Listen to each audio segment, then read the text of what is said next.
going to show you a great warm-up that you can do to any workout that you're going to do, whether it's running, lifting, biking. This is going to turn on all of the deep stabilizers of our core and our hips and our shoulders. So everything is nice and active and ready to go. This is important so when we get into our workouts, we're not going to let these cheater muscles take over, and we're less likely to get injured because we're going to be using the right muscles. They're going to kick on already. So a lot of times people complain about their back hurting or their neck or their shoulders or their hips during a workout. So all of these are designed to just kind of help alleviate that. The two things that you'll need for this is a mini band and then a resistance band. And the lighter the resistance band, the better. So actually the lightest that you can do is going to be best. If you don't have a mini band, you can take your TheraBand or your tube band and just tie it in a knot to create the resistance that you need. So the first thing that we are going to do is start in a half kneeling position. You're going to have one knee down and the other foot up, okay? So I want you to think about taking this pelvis or your bum and tucking it underneath of you. So we're going to push that hip flexor forward so you already are feeling the stretch. You're going to start with this arm by your side. You're going to really think about engaging through this hamstring on the foot that's on the ground and the knee that's up. You're going to take an inhale, and as you exhale, we're going to reach that arm by the ears. We send that knee just slightly forward to increase that stretch. Hold that for a breath cycle and then return. So doing 3 of those is going to be great. And then back down. So using that exhale to really stretch forward. And then when you finish there, you'll pick up your light resistance band. You're going to hold it so it's about shoulder width apart. I want you to think about squeezing the shoulder blades down and in and pulling that band into the chest. So if you look, I'm not letting my shoulders come up to my ears. I'm squeezing down and in, so I'm starting to activate the muscles deep in between my shoulder blades. Then from here, you're going to hold that tension on the band, maintain that nice tucked hip and squeeze glute, engage through that opposite hamstring, and as we exhale, we're rotating towards the knee that is down. And this is going to really just bring a lot of mobility into that middle back, that T-spine. And then start to wake up those obliques. And then you're still getting that hip flexor stretch. So all good things. 3 to 5 of these is going to be good, and then you'll switch sides. The reason we're not going to rotate towards the bent knee that's up is because we're more likely to use our QL or the big muscles in the side of the lower back. Good. So from here, we're going to take this to the ground. We are all done with that resistance band, so that could go aside.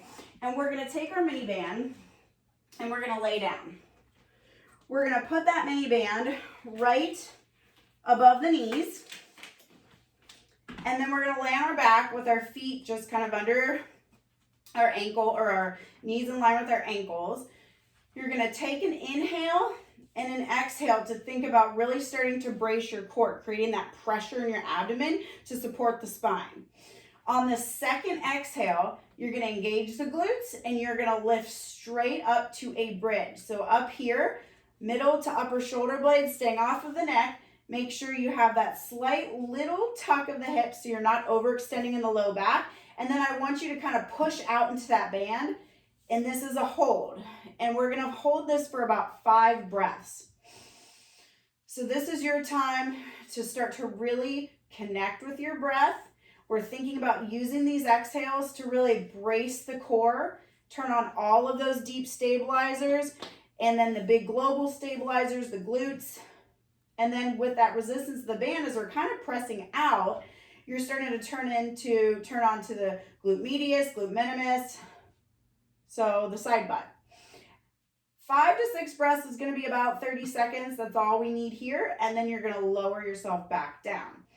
From here, we're going to start working one side at a time. We're going to keep that mini band on. You're going to lift one foot up and bring this knee in line with the hip so you're in a tabletop position. You're going to take that breath to make sure the core is active, or I like to call putting the shield on. And then as you exhale, you're going to squeeze the opposite glute, drive those hips up, And this is going to be the same thing. You're going to hold this for 5 to 6 breaths. You're doing nothing with this knee right here. It's just staying in line with that hip, and you're almost thinking about trying to press the knee and shin up to the ceiling to make sure that you're staying nice and level. And then you're just going to return back down. You're going to place that foot down, you're lifting the other, and you're repeating on the other side. Only one set of all these. From here, the mini band can come off. We're going to use it again for one more exercise when we get to standing. This is going to be another exercise laying to start to work and wake up our core and again connect with the breath. So we're going to come into a tabletop position, and I want you first to just bring those knees in line with the hips. They can be hip width, and even better if you have a Pilates ball or abdominal ball, you can put that right between the knees. If not, just bringing those knees hip width is going to be great. Then you're going to take the arms up to the ceiling. I want you first to think about packing the shoulder blades down to the mat without bending the elbows. So that's starting to engage the muscles on the side of the body and the back, the lats. And then once you do that, you're most likely going to feel maybe your mid to lower back lift a little bit. So then you're going to use that exhale to really pull everything down and in to the spine. Spine is engaged on the mat. We're going to take 5 breaths here. So again, about 30 seconds. So with every exhale, I want you to think about trying to draw it out a little bit longer, trying to get to the point where you're almost shaking at the end of your exhale and gasping for that next inhale. And I want you to think about really zipping up from the bottom. So zipping up from below the belly button. This is a perfect time to get a Kegel in. From here, we're going to take an inhale, and we're going to reach the left arm back behind us and the right heel down, moving from the hip. And you want to make sure that you don't go so low that you arch your low back. And then you're going to exhale, return to that start position. Inhale, we're going to reach down. We're breathing under that shield. We're making sure the belly button's staying down. And then exhale, we're lifting up. Inhale, opposite arm, opposite leg. Exhale, return. So if you did have one of those resistance balls right now, you would obviously drop it for this. And then 5 on each side for 10 total. 5 is kind of our magic number here for this activation set.